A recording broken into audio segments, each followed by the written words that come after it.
მოგესალმებით ჩემო კარგებო, დღეს ერთად მოვამზადოთ ძალიან გემრიელი და ჯანსაღი კერძი, ქათმის ფილე, ბევრი ბოსტნეული, რომელიც ძალიან უყვართ ჩემს შვილებს და იმედი მაქვს, რომ თქვენს შვილებსაც ძალიან მოეწონება და თქვენი შვილების საყვარელი კერძი გახდება დარწმუნებული ვარ ერთხელ თუ მაინც ზრდით. მაშასე დავიწყოთ. ქათმის ფილე დავჭერი მოგრძო ნაწილებად.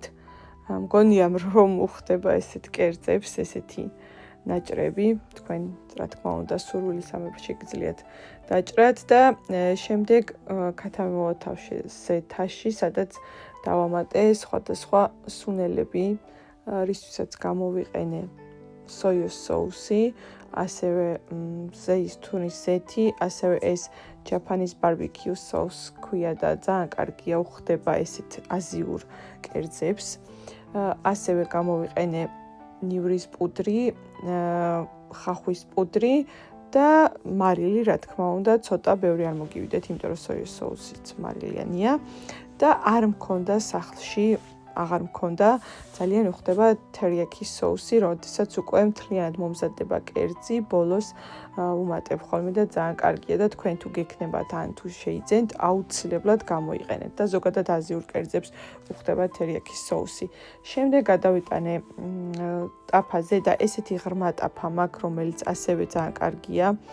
ბოსტნეულის და ხორცის მოსამზადებლად რაღაცნაირად კარგად მზადდება ასეთი ტიპის ტაფებში და გადავიტანე ხახვი, ცოტა კარაქი დავამატე, ზეითუნის ზეთი და შემდეგ უკვე გადავიტანე ფილე, მოვბრაწე და როდესაც კარგად მოიბრაცა, გადმოვიტანე ცალკე თაში ისევ და იმავე ტაფაზე დავდე სტაფილო, რომელიც ასევე გრძელ ნაჭრებად დავჭერი. ცოტა ხანი დავაცადე და სტაფილოს დავასხე სოიოს соуსი, ცოტა ისევ, ცოტა ხანი დავაცადე, რომ ეს მოშუშული იყო, ასე ვთქვათ, თავი დავახურე თან, რაც მთავარია, რომ ჩაშუშული იყო სტაფილო და ცოტა ხანში დავამატე ბროკოლი და ყვავილოვანი კომბოსტო. შემდეგ ასევე ცოტა ხანში დავამატე უკვე ბულგარული, ბოლოსკენ უფრო სწორად და ნიახურის ღერები.